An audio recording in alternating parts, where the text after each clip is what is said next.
You ever notice how the more you care, the faster she pulls away? The harder you chase, the colder she gets. It feels unfair, even cruel. But here's the paradox: what feels like rejection might actually be attraction, if you play it the Stoic way. Stay with me, because by the end, you'll see why stepping back isn't weakness, it's the most magnetic thing you can do. You know the feeling. You meet a woman who lights up your world. You're excited, hopeful, maybe even a little nervous.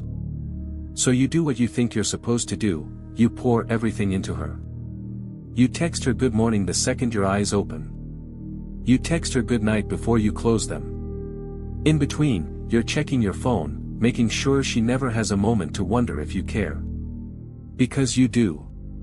In fact, you care so much it starts to feel like your whole day revolves around whether or not she replies. And for a while, you tell yourself it's working. She responds here and there. She laughs at a few of your jokes. You feel that rush, like maybe, just maybe, this is the start of something real. But then, slowly, things begin to shift. Her replies come later. Shorter. Colder. The emojis disappear. That sparkle in her words. Gone. You start to notice the silence between her messages is louder than the words she sends. So what do? You double down. You think, maybe I just need to try harder. Maybe she doesn't see how much I care. So you start buying little gifts. You show up when she needs help, even when it costs you sleep, money, or energy. You cancel plans with friends just to make yourself more available. You bend, and bend, and bend some more, hoping she'll finally see that you're the right man for her. But instead of drawing her closer, you feel her slipping further away. And it hurts. Because here you are, giving her your all, offering your best, proving yourself in every way you can think of. Yet instead of appreciation, what you get is silence. That silence eats at you. It makes you question yourself. Am I not good enough? Did I do something wrong? Why is she pulling away when I'm giving more than anyone else ever has?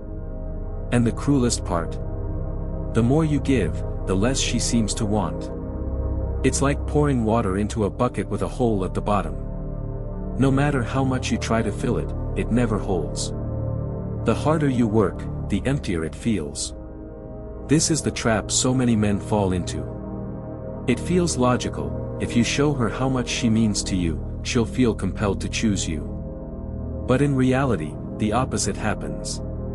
Because deep down, she doesn't feel the weight of your effort. She feels the weight of your need. She senses you've rearranged your life around her. She senses your desperation hidden inside every message, every gift, every sacrifice. And instead of drawing her closer, that pressure pushes her away. Think about it. When someone gives and gives without stopping, do you feel gratitude, or do you start to feel overwhelmed? Smothered? Even guilty? That's what happens here. What you intend as love comes across as desperation. What you see as effort, she feels as pressure. An attraction cannot breathe under pressure. So she pulls back. And you chase harder. The cycle continues. Until one day, you're left staring at your phone, wondering how something that felt so promising turned into nothing more than silence. It's devastating. And if you've been through it, you know it's not just about losing her. It's about losing yourself. Because in the process of trying to win her over, you've forgotten the most important thing, you. And that's where the pain cuts deepest. Music swells slightly, pause for impact. You gave your all. And instead of appreciation, you got silence. But what if I told you, that silence was never rejection? What if I told you it was a signal? A message hidden beneath the pain? Because here's the truth, that silence is not her punishment. It's your wake-up call. And in the next part, I'll show you why the very thing that feels cruel, might actually be the secret to drawing her closer than ever. So here you are, sitting in silence, wondering where it all went wrong.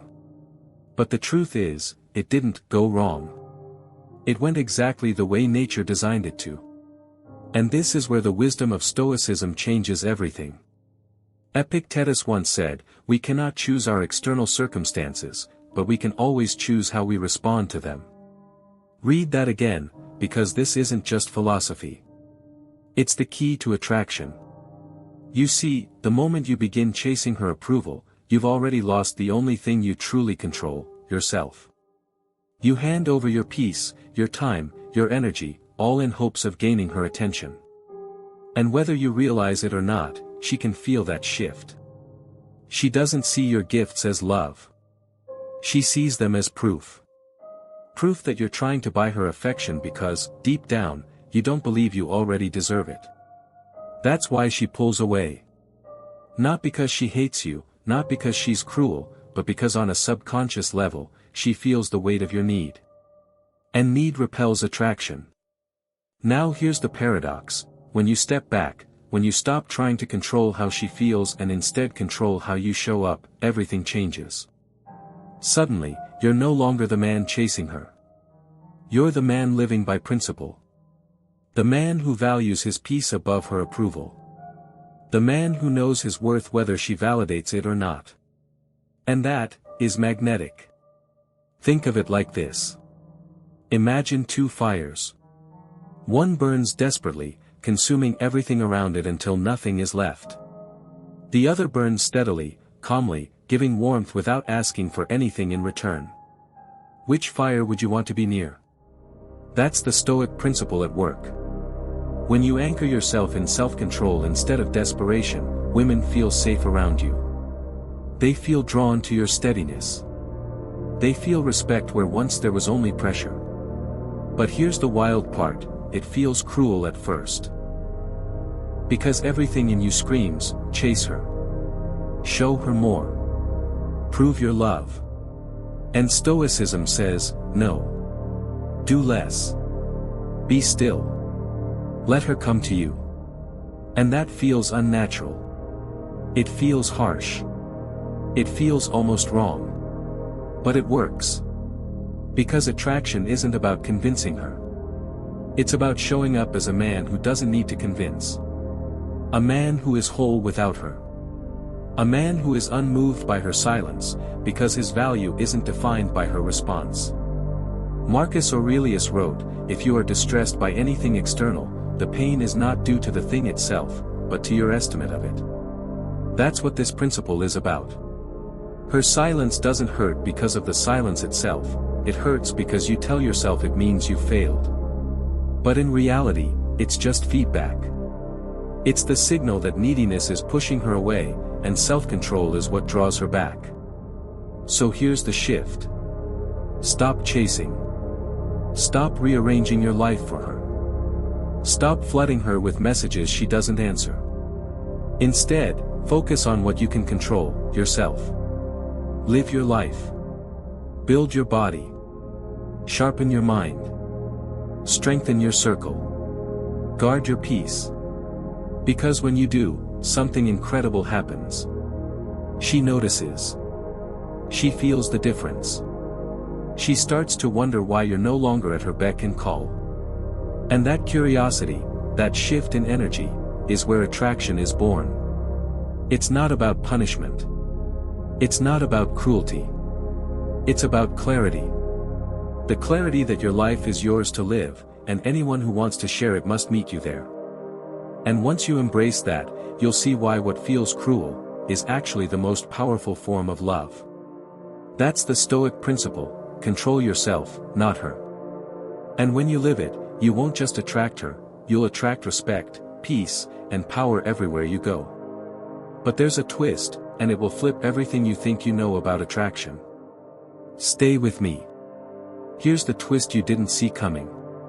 You've been taught to believe that women are attracted to you, your looks, your job, your status, your effort. But the reality is colder, sharper, and far more liberating. They're not attracted to you. They're attracted to how they feel when they're around you. Let that sink in. Because once you understand this, the entire game changes. Think about it. If every text you send is dripping with anxiety, she doesn't just read your words, she feels your insecurity. If every gift you buy is loaded with expectation, she doesn't just see the gift, she feels the pressure. If every conversation is a test to see if she'll validate you, she doesn't just hear your voice, she feels the weight of your need. And those feelings? They push her away. Now flip it. When you walk into a room calm, grounded, and steady, she feels it. When you laugh without trying to impress, she feels it. When you give her space without demanding her attention, she feels it. And that feeling, freedom, curiosity, safety, is what draws her in. It's not about your words. It's not about your looks. It's about the emotional climate you create when you're near her. That's why this Stoic principle feels so cruel. Because it tells you, stop trying to make her feel something by force. Step back. Do less. Let her experience you without pressure. And to a man who's been taught that love means chasing, providing, and proving, this advice sounds like betrayal. But it's not betrayal. It's the truth. And the truth is, attraction isn't a checklist, it's an atmosphere. You can't buy her desire. You can't text it into existence. You can't force it out of her with constant attention. Desire grows in space. In mystery. In presence. And the man who can withhold